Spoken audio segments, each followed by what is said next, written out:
ஓம் ஸ்ரீ சாய்ராம். அனைவருக்கும் இனிய கிறிஸ்துமஸ் நல்வாழ்த்துக்கள். பகவான் ஸ்ரீ சத்ய சாய்பாபா கூறும் சொற்பொழிவை நாம் கேட்போம். ஜீசஸ் చాలా గొప్పవాడే. இயேசு மிகவும் பெரியவர். చాలా ఆదర్శ పురుషుడే.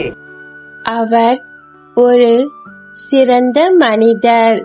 కరుణ కోసము త్యాగం కోసము తన దేహాన్ని అర్పితం గావించినటువంటి அவர் தனது உடலை மற்றவர்களுக்காக தியாகம் செய்தார்.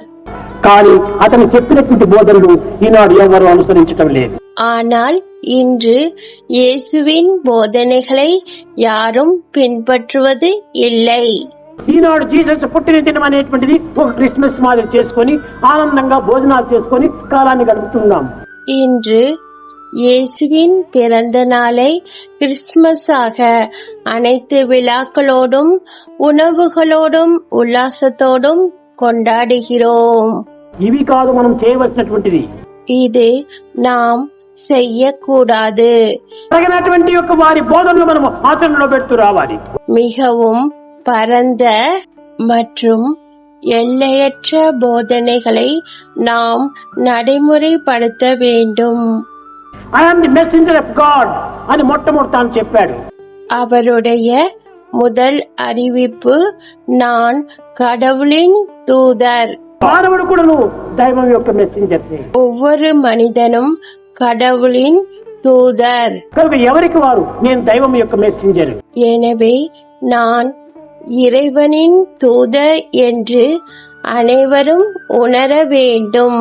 దైవ విషయాన్నంతా నేను ప్రచారం చేయాలి. எனவே இறை போதனையை நாம் பரப்ப வேண்டும். సమాజంలో దైవం యొక్క విషయాన్ని నేను ప్రబోధించాలి. எனவே நான் சமுதாயத்துக்கு தெய்வீக கொள்கையை கற்பிக்க வேண்டும். ఈ యొక్క మెసెంజర్ చేయవలసినటువంటి పని ఇదే. இது தூதரின் கடமை. రెండవది, I am the son of God. இரண்டாவது பிரகடனம், நான் தேவனுடைய குமாரன்.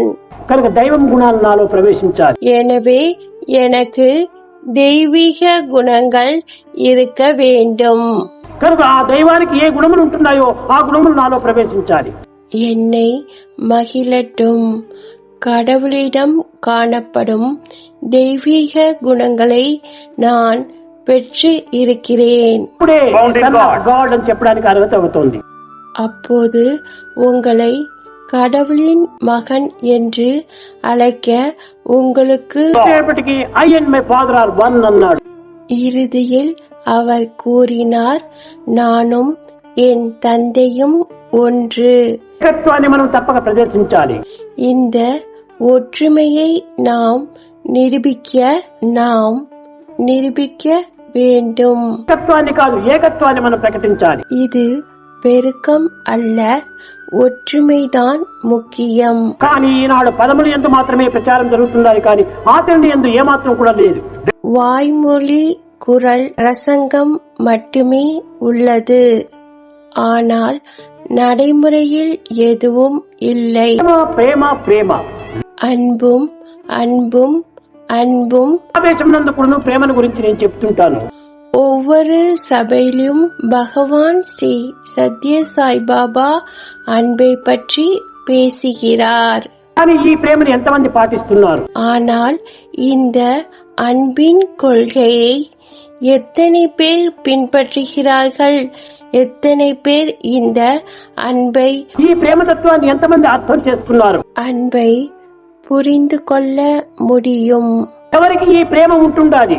உண்மையில் காதல் யாருக்கு இருக்கிறது? కనిపించడం లేదు, எங்கும் காணப்படவில்லை. ఈ ప్రేమ ఉంటున్నప్పుడు ద్వేషం అనేది రావడానికి అవకాశం లేదు. அன்பு இருக்கும் இடத்தில் வெறுப்பு இருக்காது. ఎవరిపైన అసూయ అనేటువంటిది రాకు. யாரையும் பார்த்து பொறாமை கொள்ளாதீர்கள். కనుక ఈ దుర్గుణములు ఎప్పుడు వచ్చిందో అప్పుడు ఈ ప్రేమ అంతర్భాతమైంది.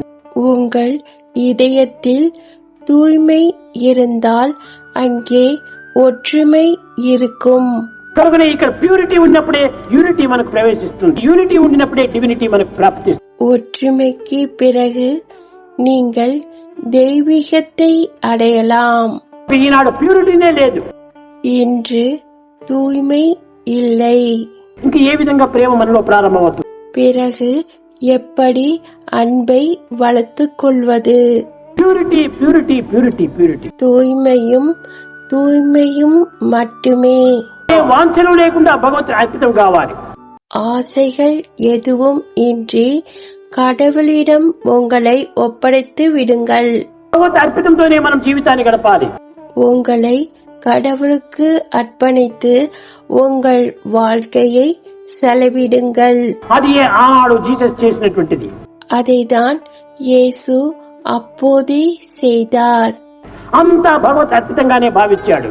அவர் எல்லாவற்றையும் தெய்வீகமாக கருதினார். తనకు శిలకు వేసి కొడుతున్నారు. அவர் சிலுவையில் வைத்து அறையப்பட்டார். చాలా మంది ఏడుస్తున్నారు. பலர் அழுதனர். అప్పుడు అశరీరవాడిగా చెప్పాడు, one my dear son B alike to every one అన్నాడు. அப்போது எல்லோரும் ஒன்றுதான். என் அருமை மகனே, என் அருமை மகளே, எல்லோரிடமும் ஒரே மாதிரியாக இரு என்றது அந்த அசரி குரல். Death is the dust of life అన్నాడు. மேலும் మరణమే வாழ்வின் ஆடை என்றார். మన జీవితానికి దిన్నము ఏ విధంగా డ్రెస్ మార్చుకుంటున్నామో మన జీవితానికి కూడా ఈ దేహములనే డ్రెస్ మారిపోతుంటాయి. நாம் எப்படி தினமும் ஆடையை மாற்றுகிறோமோ அதே போலவே உடலாகிய உடையும் மாறுகிறது. దేహములంతా కూడా మనం ధరించినటువంటి డ్రెస్సెస్. இந்த உடல் ஒரு ஆடை. కనుక ఈ విధంగా మనం డ్రెస్ గా మనం భావించాలి. எனவே உடலை உடையாக கருத வேண்டும். మనం ఏమాత్రం విచారించకూడదు. அதை பற்றி கவலைப்படக்கூடாது. அனைவருக்கும் இனிய கிறிஸ்துமஸ் நல்வாழ்த்துக்கள். இந்த பதிவை பார்த்த அனைவருக்கும் நன்றி, வணக்கம். ஜெய் சாய்ராம். அல்லாஹ் மாலிக்.